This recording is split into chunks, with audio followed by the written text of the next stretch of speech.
I spent 3 weeks pulling 5-year depreciation curves, maintenance invoices, and resale auction data on 8 luxury cars people buy specifically because they think they're being smart. Not flashy, not the Lamborghini tourist trap. The sensible luxury purchase, the one a friend recommends because it holds its value, or is basically an investment. And what collapsed for me wasn't one car failing a road test. It was the realization that half the cars marketed as prestige with restraint are actually the fastest ways to light 6 figures on fire, while the ones that actually protect your money rarely look like what people think investment grade is supposed to look like. A luxury car is not a purchase. It is a 5-year loan against someone else's opinion of you.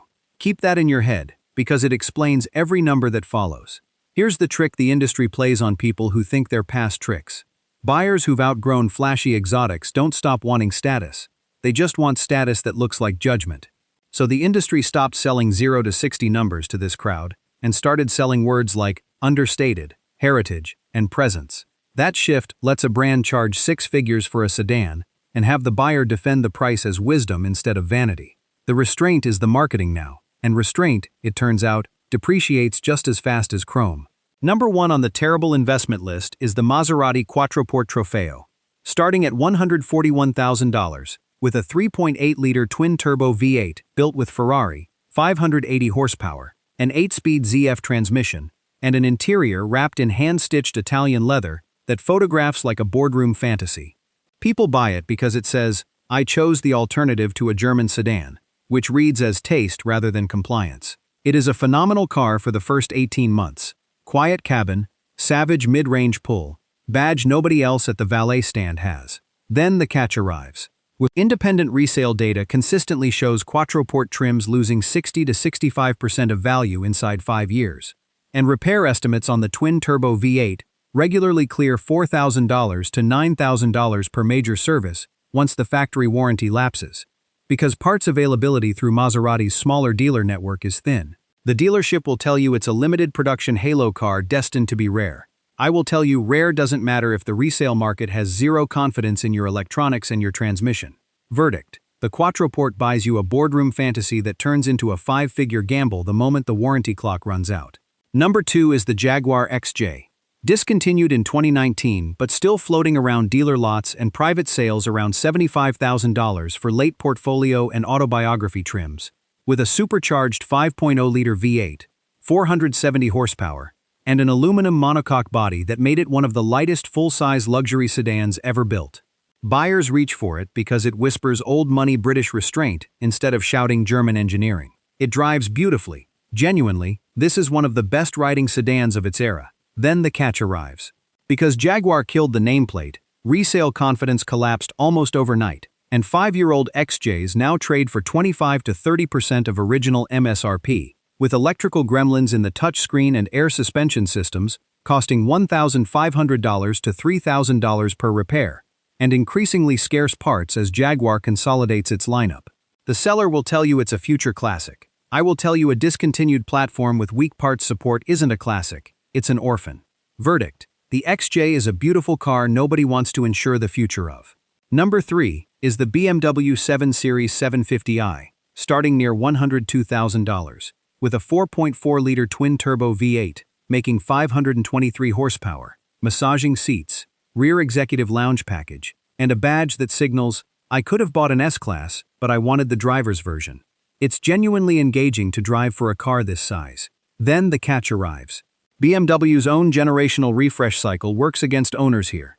A new 7 Series body style every 6 to 7 years tanks resale on the outgoing model overnight, and 5-year depreciation on the 750i typically lands between 55 and 60%, with air suspension failures and turbo issues averaging $2,000 to $6,000 in out-of-warranty repairs. The showroom will tell you it's the ultimate driving machine, even at this size. I will tell you a 5,000-pound luxury barge isn't ultimate at anything except losing value fast. Verdict: the 750i drives like a sports sedan and depreciates like a rental fleet car. Number 4 is the Mercedes-Benz S580, starting at $114,000, with a twin-turbo 4.0-liter V8 mild hybrid setup, 496 horsepower, rear-wheel steering, and an interior so quiet Mercedes engineers call it acoustic comfort class. It is the default answer to, "What car says I've made it without trying?" Then the catch arrives. The S-Class's complexity is its own enemy. M-Buck's infotainment glitches, air suspension leaks, and adaptive damping failures push out-of-warranty repair bills past $3,000 routinely, and 5-year resale sits around 45 to 50% of MSRP.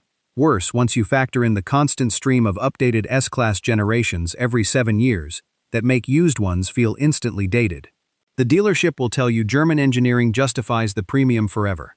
I will tell you German engineering justifies the premium only while the warranty is paying for it. Verdict: the S580 is the best car in the room until the room stops being free.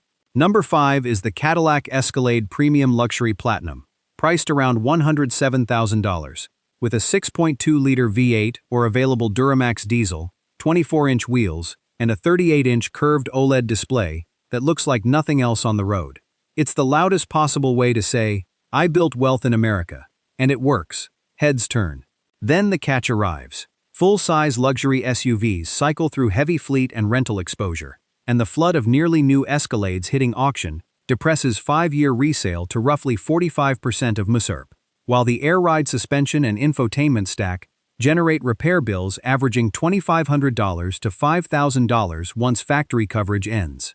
The salesperson will tell you it's the American answer to Range Rover. I will tell you the American answer to Range Rover still depreciates like every other full-size SUV chasing a status update every 3 model years. Verdict: the Escalade sells presents today and quietly bills you for it later. Now for the 3 that are actually worth it. And here's where the emotional turn happens, because the pattern reverses completely. A luxury car is not a purchase.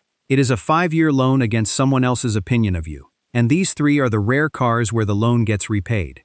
The Porsche 911 Carrera S starts at $127,900, with a 3.0-liter twin-turbo flat-6, 473 horsepower, a 7-speed manual or 8-speed PDK, and a design language barely changed in silhouette since 1963. Buyers want it because it's the one car that lets an adult admit they still love driving. It delivers. Steering feedback nothing German or Italian matches at this price. And here the myth actually holds. Independent auction data consistently shows well-optioned Carrera S models retaining 65 to 75% of value after 5 years, with manual transmission and lower mileage examples occasionally selling above original MSRP at the right dealer. Maintenance runs higher than a Camry, averaging $1,200 to $2,000 annually. But that's the cost of owning the only car on this list the market actively wants back. Verdict: the 911 is proof that desirability, not just price, is what protects resale. The Mercedes-Benz G550, or G-Wagen, starts around $143,000, with a twin-turbo 4.0-liter V8, 416 horsepower, body-on-frame construction essentially unchanged in silhouette since 1979, and dealer waitlists that regularly run 6 to 12 months. People buy it as the ultimate status flex disguised as an off-roader most owners never take off pavement. It performs that role perfectly. And the reality here is the strangest reversal on the entire list. Because demand structurally outpaces Mercedes' limited production, 5-year-old G550s frequently sell for 90 to 100% of original MSRP, and some low-mileage examples have sold above sticker at auction. Maintenance is steep, averaging $2,000 to $4,000 a year once out of warranty. But owners aren't paying for a depreciating asset. They're paying rent on scarcity that never runs out. Verdict: the G-Wagen is the one car on this list where the hype and the resale number actually agree.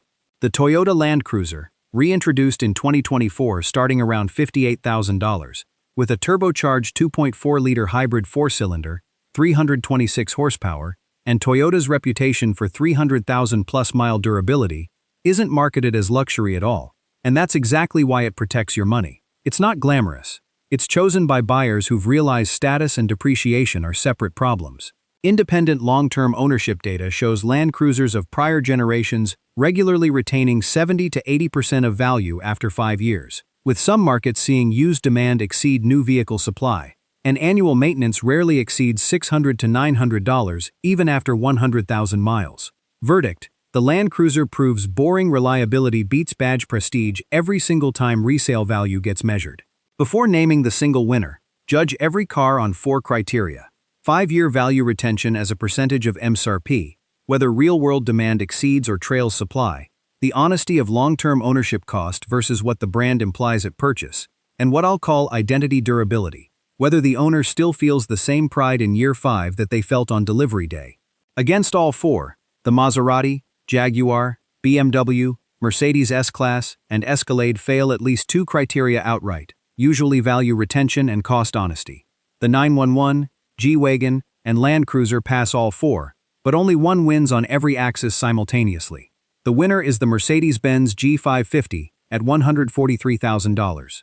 It beats the 911 on demand versus supply because Porsche builds far more 911s annually than Mercedes builds G-Wagons. It beats the Land Cruiser on identity durability because owners report the same status satisfaction at year 5 that they had on day 1, something the more utilitarian Land Cruiser doesn't need to claim, but the G-Wagon uniquely delivers alongside genuine resale strength. And it proves the thesis in reverse. A luxury car is not a purchase, it is a 5-year loan against someone else's opinion of you, except when the entire market shares that opinion and refuses to let the price fall. I spoke with someone who has spent over a decade brokering used luxury vehicles at private auction, and their read matched this exactly without me prompting it. The cars that hold value aren't the ones with the best specs on paper, they're the ones where scarcity is real and structural rather than manufactured through marketing language. And buyers consistently underestimate how much a brand's own release cycle works against them the moment they drive off the lot. So here's the practical guide. Buy the Maserati Quattroporte only if you're paying cash, plan to sell within 3 years, and treat the entire purchase as entertainment rather than asset. Skip the Jaguar XJ unless you're getting it below $50,000, and accept it as a short-term novelty with no resale safety net.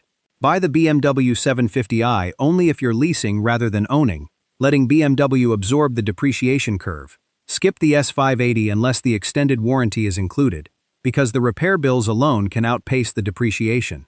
Buy the Escalade only if status today matters more to you than resale in 5 years, full stop. Buy the Porsche 911 if you actually intend to drive it, because its resale strength assumes enthusiast-level care and mileage discipline. Buy the G-Wagen if you can stomach the waitlist and the maintenance bills, because the resale number genuinely justifies both.